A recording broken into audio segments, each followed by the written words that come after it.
حضور اکرم صلی اللہ تعالی علیہ وسلم نے فرمایا یا معشر الشباب من استطاع منکم الباء فلیتزوج فإنه اغض للبصر واحسن للفرج.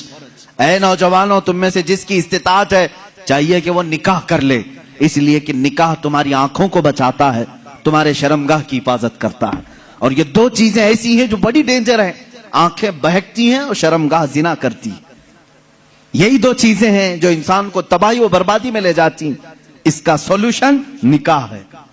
اور حضور اکرم صلی اللہ علیہ وسلم نے فرمایا نکاح کو اتنا آسان بنا دو کہ زنا کرنا مشکل ہو جائے. لیکن آج الٹا نہیں ہے. زنا بہت آسان ہو گیا لوگوں کو. وہ تھوڑے پیسے خرچہ کر کے کسی بھی عورت کے ساتھ معاذ اللہ رب العالمین منہ کالا کر لیتے ہیں. لیکن نکاح کرنے کے لیے کتنی بندشیں لگا رکھی ہیں. آسان کرو اسے جتنا ہو سکے. ہر آدمی اپنے اپنے سٹیٹس اور سٹینڈرڈ کے مطابق نکاح کر سکتا ہے. لیکن ہو کیا رہا ہے، امیروں کی شادیاں دیکھ کر کے غریب بھی یہی خواب سجا رہا ہے میری بیٹی کا بھی نکاح اتنے بڑے ہال میں ہونا چاہیے جتنا اس نے کیا ہے. چاہے تمہاری حیثیت پیسوں کی کچھ بھی نہ ہو، دکھاوا چاہتے ہو لوگوں کو. شادیاں بڑی بڑی کرنا اکثر لوگوں کا صرف اور صرف اس لیے ہوتا ہے کہ لوگ دیکھ کر کے کہیں واہ کیا شادی کیا. صرف اتنی تعریف سننے کے لیے تم اتنے پیسے خرچہ کرنے چاہ رہے ہو. عزیزان گرامی وقار، زندگیاں دیکھو لوگوں کی. جنہوں نے مسجد میں نکاح کیا ان کے بھی بچے ہو رہے ہیں، گھر چل رہا ہے. جنہوں نے بہت بڑے 5 سٹار ہوٹل میں نکاح کیا ان کی بھی زندگی چل رہی، بچے ہو رہے. ایسا نہیں کہ 5 سٹار ہوٹل میں شادی کرنے کے بعد سونے چاندی کے بچے پیدا ہو رہے ہوں اور غریب گھر میں شادی کرنے والے کو صرف انڈے آ رہے ہوں. ایسا تو نہیں. سب کی نسل چل رہی ہے. شادی کے بعد کی زندگی پر تو کچھ بھی فرق نہیں ہے، صرف اور صرف شیطانی دکھاوا ہے. قرآن کہتا ہے ان المبذرین کانوا اخوان الشیاطین. جو فضول خرچی کرتے ہیں وہ شیطان کے بھائی ہیں. قرآن کہہ رہا ہے شیطان کے بھائی. ہاں میں آپ سے کہوں گا، آپ کو اللہ تعالیٰ نے مال دیا ہے، جتنا مال دیا ہے آپ مال کے اعتبار سے اپنی شادی اچھی کرنا چاہیں، اجازت ہے، اسلام میں جائز ہے. آپ اللہ کی نعمتوں کا اظہار کر رہے ہیں. لیکن ان لوگوں سے میرا یہ سوال ہے جن کے پاس ہے نہیں، قرضے لے لے کر کے دکھاوا کر رہے ہو. کیا ضرورت ہے؟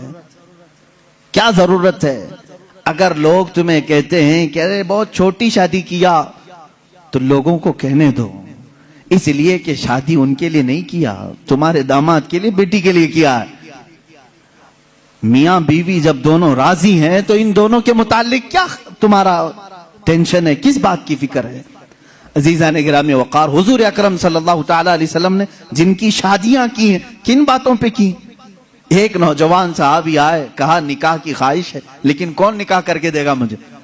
حضور نے فرمایا میں ایک انصاریہ سے شادی کرتا ہوں تیری.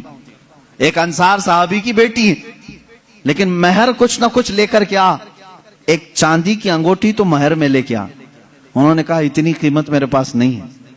حضور نے فرمایا ولو خاتمن من حدید، جا لوہے کی تو ملے گی انگوٹھی، لوہے کی انگوٹھی لے کر کے آ، میں اسی مہر پر نکاح کر دوں گا.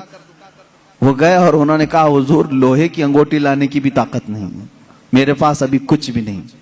حضور صلی اللہ تعالی علیہ وسلم نے فلاں انصاری صحابی کی بیٹی کو بلایا اور کہا میں تیرا اس سے نکاح کر رہا ہوں. وہ راضی تھی. کہا آقا آپ کی مرضی. اب اس صحابی کو مہر تو کچھ تو دینا تھا.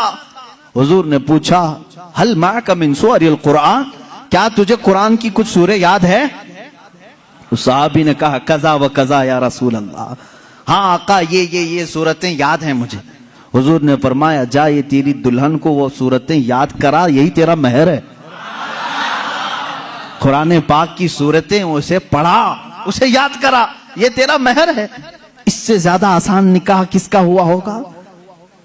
یہ نکاح میرے آقا صلی اللہ تعالی علیہ وسلم نے امت کو تعلیم